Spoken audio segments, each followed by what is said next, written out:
This episode of Joyride is being brought to you by High Bank. High Bank is a proud Columbus-based distillery. Look for High Bank spirits at your local liquor store and favorite bars around the city. By purchasing High Bank spirits, you're supporting and drinking local. Drink local, drink High Bank. You're listening to Joyride, a podcast for people who love cars. Now sit back and enjoy the ride.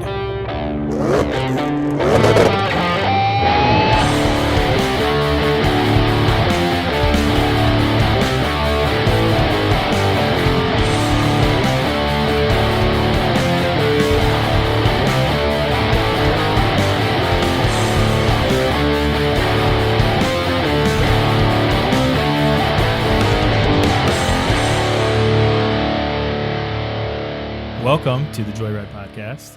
I am one half of Joyride, Peter. And I'm the other half, Rob. Pete and Rob. Thanks for joining us, everybody. Yeah, thank you. How's it going, Rob? It's going pretty well. Yeah. Same old. I mean, literally the same old. I mean, it feels like we're stuck in Groundhog Day with COVID and everything like that. Groundhog but, hell, yeah. Well, and now that we're back in like a weekly routine here, so it's between our text exchanges and the getting together every week, like it's like, well, what has changed? I mean, incrementally, there's been a little bit, but we've covered it. Yeah. I think that the Bronco has got me kind of itching, to scratch somting. Getting closer and closer to the Bronco reveal. Yeah. Have you seen the website with the countdown? Yeah, it's so epic. How long is the wait, Pete? 4 days, 5 hours, and 50 minutes. There you go. And 37 seconds. Counting down. Yeah. Also, to your birthday. You snuck that in there, you dirty dog. One of these reviews or reveals, like, I feel like we should do a watch party in quotes, and like, and if this one wasn't on your birthday, I would suggest it. So maybe down the road we'll do one, and we'll sort of go live. We'll record an episode while it's airing, and that's then, a good idea. Actually. Yeah. We could just poke fun at everything that's wrong with it. Okay. Exactly. I think that'll be great. Awesome. So you brought up the Bronco, and I hadn't seen the image on the website Ford.com/Bronco of the three silhouettes.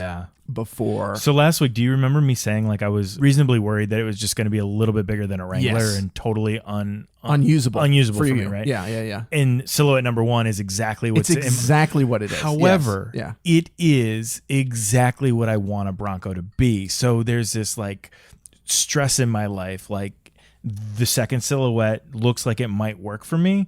Mm-hmm. But it's not quite. But it's not what you think of a Bronco. Yeah. I like the open top 2-door. You know what I mean? Like that's what I want. I just can't. That's not my life right now. I'm kind of torn on the first silhouette. I like 86% of it. Okay. Oh wow. So the only thing that got me, and maybe this is because I'm not familiar enough with the original Bronco, is the line that goes past the passenger section into the back. Mm-hmm. How it doesn't meet up with the end of the trunk. It kind of cuts down. Is that a Bronco thing? That's a Bronco thing. Okay. Yeah. All right. That absolutely is this. I think if you looked closely at the original Bronco, you would get this sense of, is it a back seat or is it a truck bed? And it blurs that line a little bit. Even like the old ones with the bench seat, there was still space behind that bench seat for cargo. So it almost looked like a bench seat was placed in a short box. But gotcha. I think that line right there is a classic callback and necessary to the heritage of the truck. Okay. They also look like all of them sit fairly low compared to a Jeep. Yeah. How do you feel about that? I read something about the ride stance and the height, and it wasn't very kind, with what they wrote. I think we're going to see something that resembles more of a crossover-ish type of thing rather than a true, like, when you see a Toyota 4Runner and it's got the TRD package and the wheels and it sits a little higher. Yeah. That's what you want out of the Bronco. I don't think that's what we're going to get. I think it's going to be lower than that. Well, it's interesting that you say that, because Ford announced that the Bronco isn't just going to be a car model. that it's actually going to be a sub-brand of Ford. There's lots of rumors as to all the different spin-offs of the Bronco that they're going to be. So those being like being a Raptor model, being a pickup truck. There's been an EV version of it that's been rumored, and in those also different trim levels, to fill out the lineup or whatever. So it's possible that you will get some that sit lower and some that are like the TRD where they're kind of up a little more. Do you think by carving out a sub brand and focusing a little more intentionally on this off-road persona and DNA, that they have a legitimate shot at dethroning Jeep? I mean, there's always a chance, right? You think so? I think there's a chance. Have you met a Jeep guy? I don't think they're taking away any of Jeep's so you think target there's market. Space in the universe for two? I don't know that there's.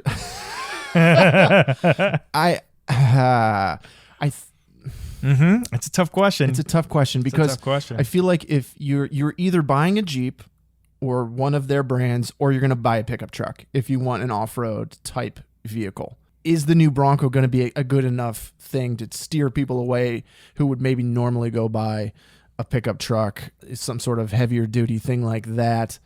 I don't know.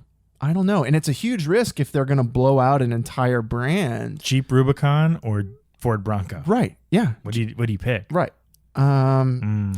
I mean, Rubicon, because I know what it is. See? Exactly. I think it's going to be a tougher hill to climb. No pun intended. I think. It's like my broadcasting chops over here. That was great. I think the Jeep has protected its brand recognition and built such a following that's decades ahead. Now, clearly, people are going to out there punching their steering wheels listening to this, but Bronco has a heritage too. It's just a heritage that was abandoned, and if that hurts your feelings, that's the truth. Yeah. Where's the Bronco been? Right? Yeah. So in a shallow grave. I think it's going to be tough to unseat true off-roading enthusiasts that prefer Jeeps with the Bronco, as cool as the Bronco is, and as capable, that's still yet to be determined, right? As capable as the Bronco will be. But I like Ford's intentional move in focusing very heavily on the culture and the enthusiasm that people have for this type of lifestyle by carving out a sub-brand focused strictly on it rather than throwing it under the Ford F-150. And I think the other thing is with COVID, I think you're going to see a lot more people trying adventure type vacations. What is more social distancing than taking a camping trip? I feel like that could be a super lucky move on Ford's part. Can we talk about the Volvo S70 that's sitting behind here on the silhouette? Like the last, what is that thing? What the hell is that and thing? They call it the Sport. Yeah, it doesn't look sporty at all. Now it looks embarrassing. It doesn't say whether. I'm assuming it's a two-door. You can't tell. That looks like a four-door to me. I only say that because it's closer in size to the two-door Bronco. And when I think sport, I think two-door vehicle. You know what I mean? Yeah. I'm right there with you. That is my least favorite of the silhouettes is the Sport. So if you're listening and you feel inclined, Ford.com/Bronco front page. I mean, we don't have access to anything special here. No. It's just their marketing material. But that looks like dog shit. It does. It does not look sporty. It does not look. It looks like an abomination of like if a Jeep and a Bronco had a kid. It's just like it's too. What makes it sporty? It doesn't look like it's sitting any lower than the two-door. It looks less chunky. Yeah. Than both of them. It's like the Jeep Liberty of the Bronco. Yeah, not great, but we'll see in. I got to see one of these in 4 days, life. 5 hours, 42 minutes, and 9 seconds. When do you think they'll be on dealers' lots in showrooms? Do you have a sense for that? Oh man, I mean, I would think November, right? I don't know. I honestly, I think you might. I mean, that would be my hope, my guess. But you would hope that they would have them ready for Christmas. Yeah. What do you think about the interior? Have you seen any spy shots on the interior? I have not seen the interior. So it's a cross between like plastic junk to exhibit this off-road durability and ruggedness. You know, you could get it dirty, you can get in and out of it in these environments and where you'd think you'd like to enjoy your Bronco, but it has the Ford tech in it, which is nice. I think the thing that bothers me about the spy shots I'm seeing and the plastic and the ruggedness, you know, like, so you can get stuff dirty and wet and whatever. 90% of these things are never going to see a dirt road. Right. So your daily driving, you know, a Tonka truck, like type plastic, you know, interior. I'm not sure that I would appreciate a Range Rover, you know, finish in something like this. I think that would be off brand, but at the end of the day, do you want to daily drive a Fisher-Price, you know, plastic molded interior? I don't think it looks terribly bad.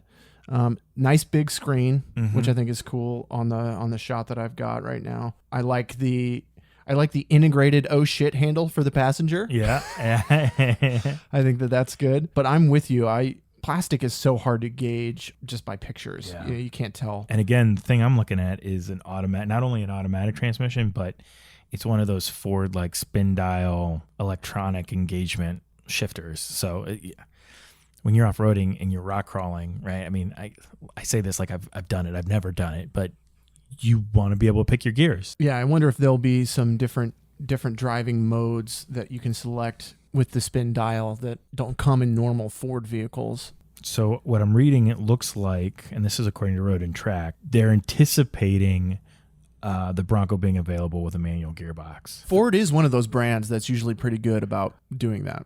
What a big miss if they didn't, right? Yeah. And particularly with this, there's a C gear or like a creeper gear, like a really low geared, nice, specific for climbing steep grades and rough terrain. So if they didn't have that, I think it would ruin, you know, the whole thing. They're taking on Jeep with this move. You can't do it half-heartedly. You can't do it half-heartedly, and if you're going to go that in to launch with 3 models and then have more coming down the road with the brand and everything. Now, obviously, they could backpedal from that at any point, right?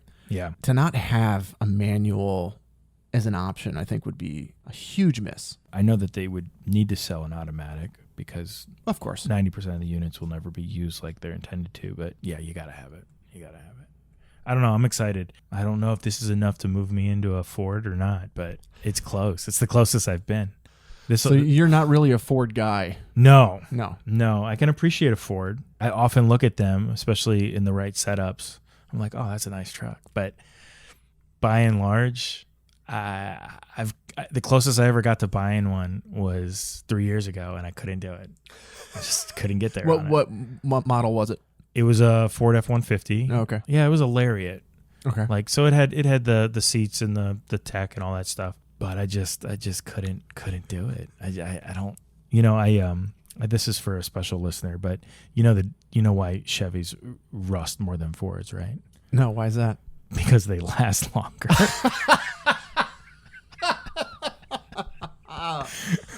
Oh, send us your Chevy, Ford, Dodge jokes, if you will. The beautiful part about that is that he's going to listen to this in 4 or 5 days and not be able to refute it.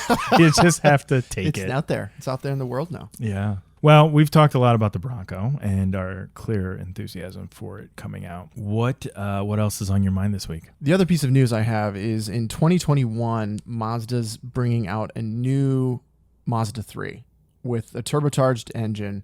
It's going to be inline 4.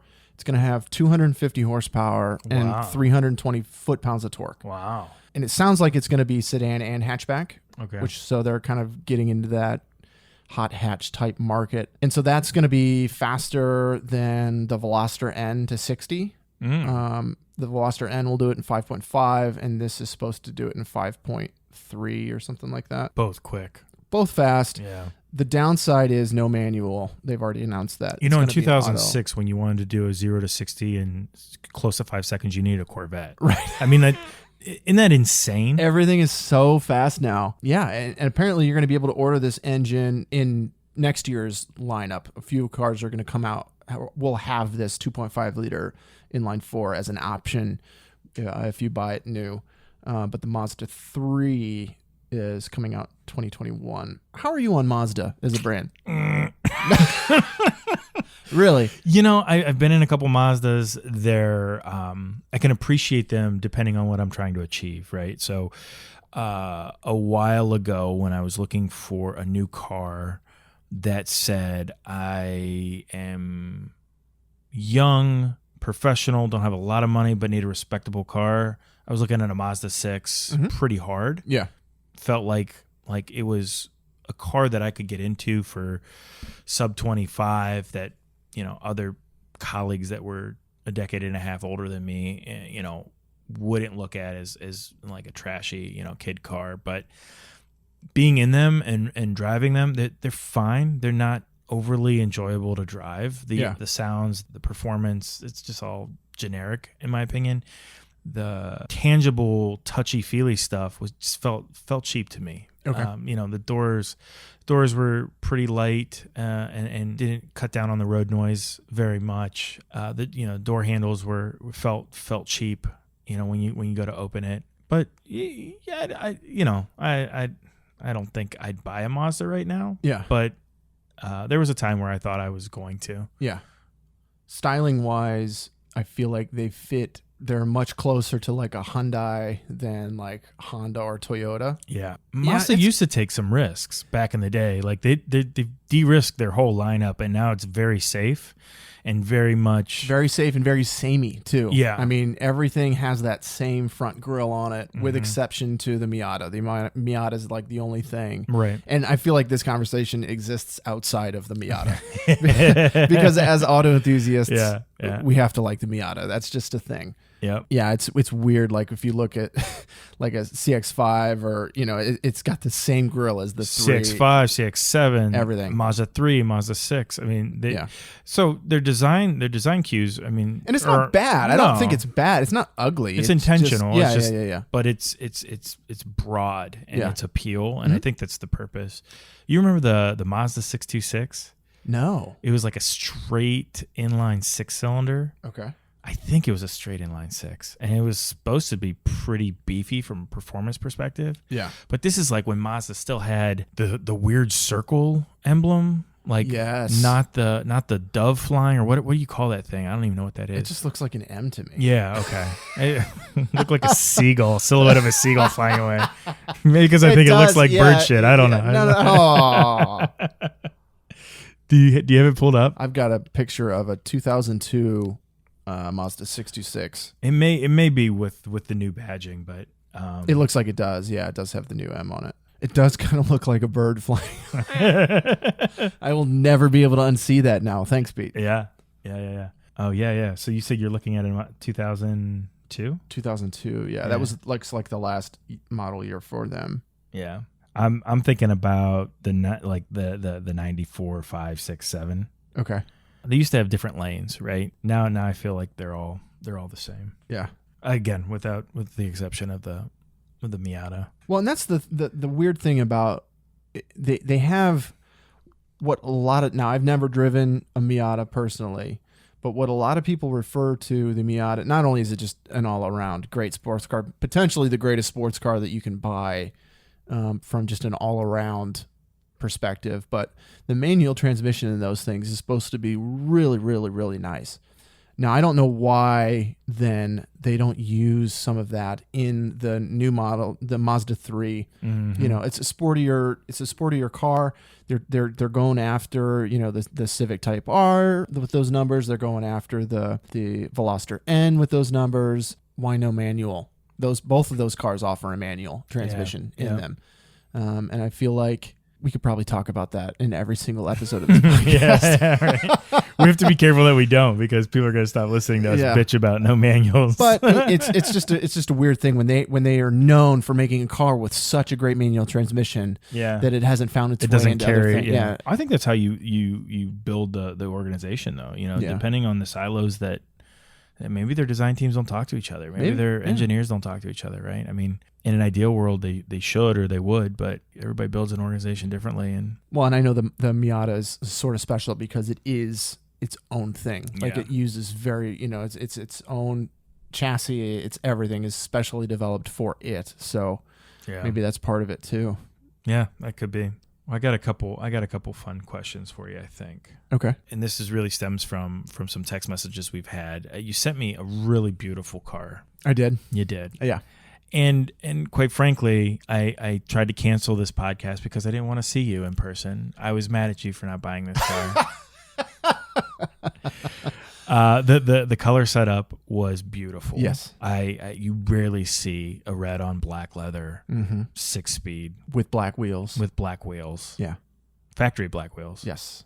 Why don't you tell the we listeners? are talking about a 2015 Volkswagen GTI, just a hair under 13K. Yeah. It had about 80,000 ish miles, manual transmission. It was the Autobahn, so it was full technology, full kit, everything you could want, sunroof. And when I said, why aren't you getting it? And you said, because. Yeah. I thought, man, what is Rob's car like decision paradigm? So I thought I'd throw a couple questions at you and just try to dial in what the hell is going on in your head. Okay. And why I can't pin you down and it's a scary place up there, man. and here's the thing is my thought process on a lot of things, it flip-flops all the time. So I might have you might hit me with these questions. Yeah. 2 months from now, they're all backwards from what I answer now. So don't hold me. You, our listeners, don't pin me down to any of these answers. But I'll do my best to just answer. a wild card, no matter what you do. just a wild card. Yes. Okay. So I'll start with brands, and then we'll probably move into car models. All right. But very easy. We'll just warm you up here. Ford or Chevy? Oh. This is kind of supposed to be rapid fire. Okay, rapid fire. Insta Ford. Ford. Oh, okay. All right. Shit. Oh, yeah. Okay. I think No judgment. No judgment. Ford or Chevy goes Ford. All right. Mazda or Subaru? Mazda. Really? Or Matsuda as the. Wow. That's how you're actually supposed to say it. Okay. For all my Matsuda nerds out there. Okay.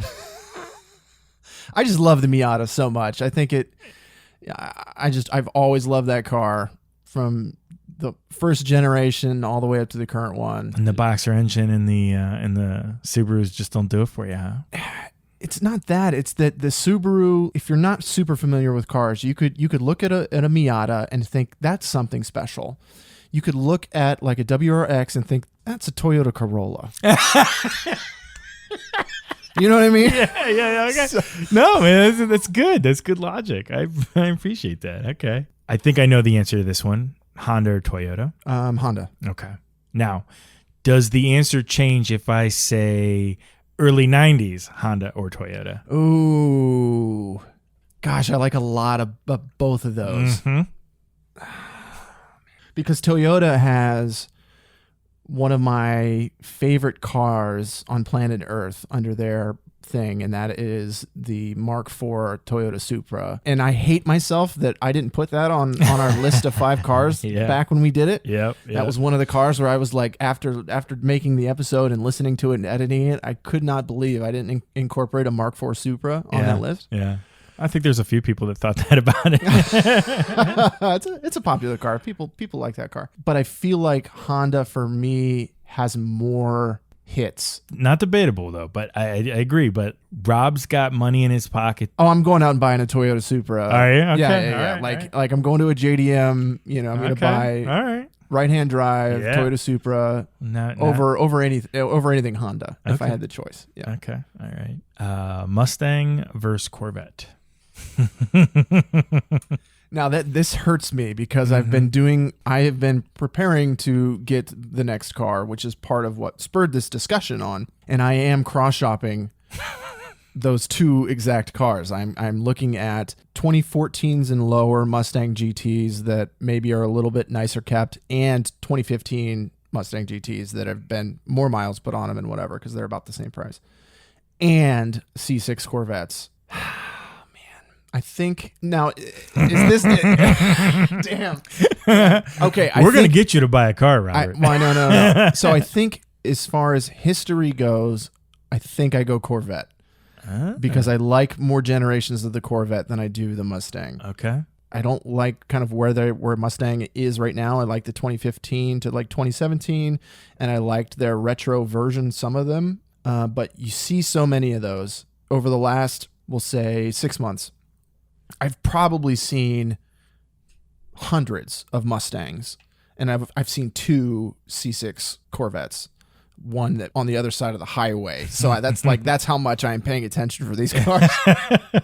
And so I just think the Corvette is, even though it sounds weird to say, more special, more rare than the Mustangs, but they probably in reality make the same amount of both of those. No, you're absolutely right. I think the difference is you can buy a 4-cylinder EcoBoost Mustang and you cannot buy anything other than Corvette. Right. You know, other than that's V8. it. Yeah, that's it. So if you see a lot of Corvettes, they're all Corvettes. If you see a lot of Mustangs, you have no idea what you're looking at unless you really know. Yeah. And I didn't know for a long time as far as the Mustangs go.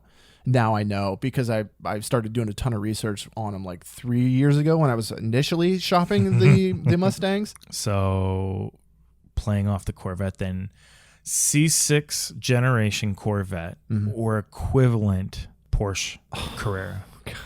Like I'm not paying for either one of these. I walk into a garage and they're both there.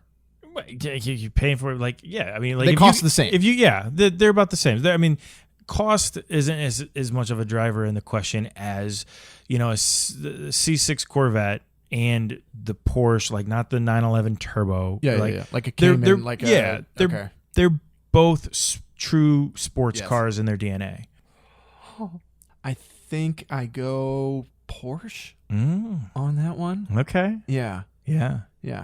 I don't blame you on that. I don't blame you on that either. I wouldn't mind the Corvette, but if you asked me to give up my Corvette for a Porsche, I probably would. Yeah, and I think if I walked into a garage and those 2 cars were both there, I would probably get in the Corvette first, but then I would get out of it and then get into the Porsche and drive it away. Okay. Probably. Okay. Depending on what model, obviously what models they are and whatever, but Porsche. Okay. Old school Acura Type R or old school Civic Si? Call it circa 1999. I think I go Civic Si on that one. My dude. That's why we do the podcast together.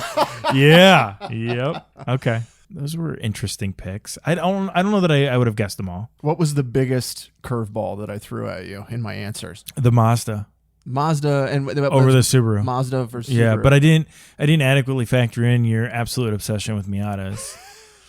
Just bizarre. But what's bizarre about loving a 2-seat small roadster? I don't think in and of itself is bizarre, but as you think about the inventory of 2-seat roadsters, true roadsters, Mazda's in your top 5. Not just in your top 5, but top 1 or 2, right? I mean, I would think so, yeah. Because you've got Mercedes that does a really neat one. You've got the Boxster, the BMW. Yeah. You've got all the ones that have existed before that don't anymore. I mean, I think that's a big thing, is a lot of people cut those out of their lineups now. Yeah. Well, they're in a weird spot, right? Even the Miata, it seems on paper to be underpowered in many respects, right? Yes. Now, it's small, so the driving experience is it might as well be like you have 300 horse, but... could you imagine what an actual 300 horsepower Miata would be like? I know. That might be the perfect car. The thing that I love about Miata is it's the attainability, and it's also the styling. Like, a lot of the other roadsters, to me, they've gotten too big. If you look at what a BMW Z3 size-wise is and what they're currently doing with the Z4. With the Z4, it's not quite doubled in size, but it's gotten so much bigger. It's not a roadster anymore. Yeah. I mean, you park next to a Miata, and the thing is tiny. Yeah. It's real small. And when I think 2-seat convertible roadster, they've just nailed it. Like, the top goes down in a second. You literally unclick a thing and it's down. You don't have to worry. You can do it at any speed you want, barring your safety with the roof catching the wind or whatever. So size, they nailed it. I think proportions, they really nailed it as far as where the seats sit really close to the rear tires. That's the one thing that I don't like about the Boxster, is you look like you're sitting in the middle of the car. Yeah. And that's the way it's designed, right? It's a mid-engine car, so you have to be further forward than you typically would. Arguably, the driving experience is probably better in the Boxster, but looks-wise, I just don't like... You like the idea of the... Yeah. I like long hood. Long hood, and then Yeah. you're sitting almost over the rear wheels. Which, I mean, you're describing an old school Z3. Like Right, 97 yes. Z3. Yeah. I It's love almost, those too. It's almost stretched too much. It's like, oh, God, look at the nose on that thing. I love those cars. Yeah. Okay. Yeah. One model that was curiously missing from the lineup questions you just hit me with was BMW. Yeah. That was mysteriously missing. You know, it wasn't on purpose. It wasn't intentional. I think, you know, I in an effort to be a well-rounded podcast duo, I don't want to talk about my BMW woes too much, but I think it's unavoidable. I mean, we're talking about the new Bronco and the excitement there. Have you seen any chatter or pictures on the new M3? I have not. No. Oh, man. Wait. No Okay. bueno. Let me pull it up. Yeah, and I'm a BMW guy, so it hurts me to say this, but they're getting this new grille that's coming out on. Remember we talked about the grille on the EV version or whatever that was. Yeah. That's coming. That's coming now, and it looks bad. So I just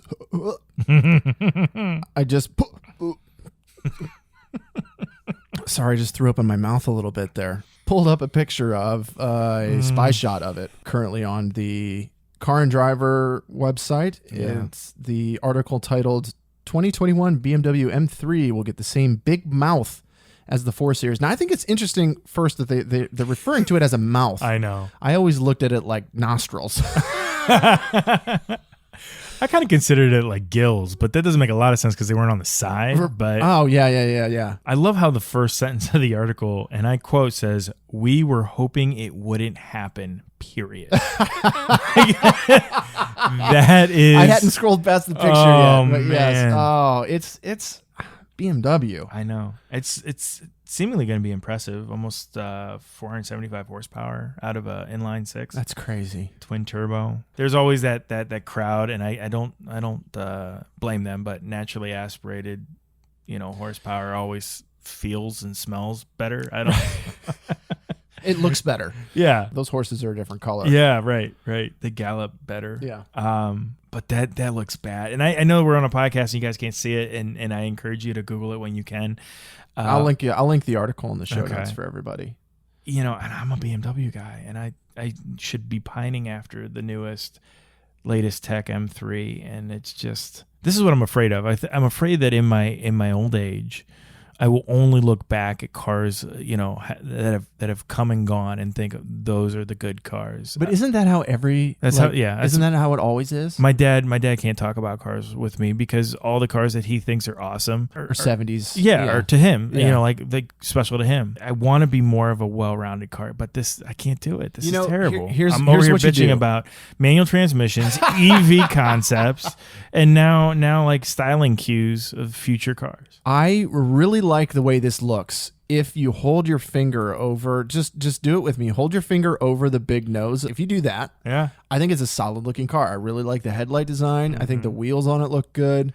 Headlights are reminiscent of kind of the Lambo. Yes. Yeah. They look really nice. And I liked the old BMW circular, halo type headlights. I really did, yeah. And I think these are a nice evolution of that. They're sleek. They're not too squinty-eyed like a lot of the new Chevy stuff is. Right. But it's just that's a face the only a mother could love there. I mean, it's so gross. It's so gross. Those two giant. God, that's terrible. And it's also weird that the grill patterns are different. Most of the times when you see, you've got grill pieces up and lower, they sort of match a little bit. Those are two totally drastically different ideas for a grill. Yeah. And I think that's also what's bothering me. Oh my gosh, Rob, I can't look at it anymore. They say the base is going to start at like $68,000. Oh my gosh. Yeah, and the competition I think is going to have like over 500 horsepower, but I'm sure it's going to be closer to 85 or 90. Oh yeah. BMW keeps building more expensive, bigger cars. Mm-hmm. You know what I haven't looked for in a while, but maybe start before they shoot up in value is good old fashioned E46 M3. That was another car that should have been on my top 5 list that I left off. Yeah. I think these are going to fail, and it's going to push people back into the old stuff. The old stuff, and you think that's going to go up? It's going to drive with, and I'll never be able to get my dream M3.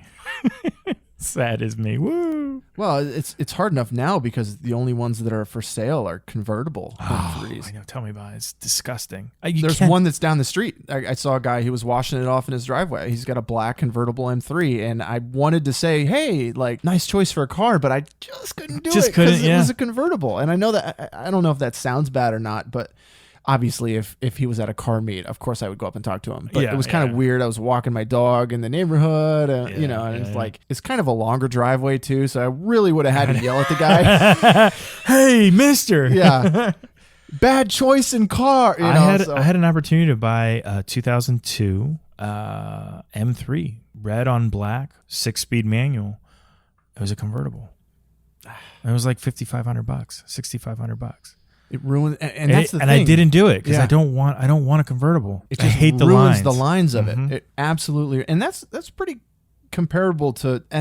That's the one interesting thing about the Miata for me too. I hate to bring it back into my love of Miata, is they look right as a convertible. Yeah, a lot of other cars. They don't. They look like it's an afterthought. Yeah. The Corvette is that way. Mustangs are that way. BMWs are that way, except for the ones that are dedicated convertible cars like the Z3s and Z4s. Yeah. And to be fair, like sometimes those look better with a hardtop too. Have you seen the hardtop Z4s? Yeah, I think it looks like they're wearing a wig. I'm like, oh God, if it looks like a penis before, like, and then you put that cap, I'm like, what am I looking at? Especially the old ones. Like, think of 98, 99. Yeah, clown shoe. Yeah, penis is probably not the right. We'll take care of that in post. Clown shoe. And that's the thing. Anything that you find that's reasonably priced is a convertible and or trashed. Yeah. And the coupes are still holding. And by like 50%. So you can buy a $7,500 M3 convertible, and that same M3 in a hardtop, mileage wise and shape, is 13.5. Easily 13, if not 15. Oh yeah. I mean, and up and up and up. Yeah, as the mileages go down. There's an enthusiast dealership. Really, really particular. Only sells BMWs. Only sells older BMWs. He's got freaking M3s with like 46,000 miles on them. Like an 03 M3 with 40,000 miles. He wants $49,000 for it. I'm like, no, I would never do that. No. I would go buy one convertible M3, drive it off a cliff, and then I would go buy normal one. Yeah, the range in those things is just spectacular. I don't understand it. You could find one for $5,000 all the way up to $50,000, $60,000, $70,000, depending on how well maintained and how low mileage it is. It's bizarre. I think that's what hurts me so much about this new look for BMW is I think the E46 M3 is one of the best looking cars that's ever been made. I would agree with that, yeah. And when you have that as your starting point and then you see where they're at now, it just hurts. I can't think of another car that had a model year that I loved so much and now just would not buy. I would not buy this car. I know. Okay. If I could buy this car for $15,000, I would go buy it, but it's not going to be that ever. Right. So I would never buy one. I would go buy an E46. I'd go buy, an E92, 93. The one I'm looking at online here just sold for $90,000. Oh my God. BMW? Yeah. E46 M3. Give me this run specs on it real quick. I'm gonna see if I pull up the article, but I don't know why. I mean, it's a clean car. It might be the competition. Was it like a movie car or something? No. Some sort of collector that way? No. Yeah, CSL model, $90K. I don't know. I mean, I'd have to read this thing to understand it. Was it Ruples? Is it? Yeah.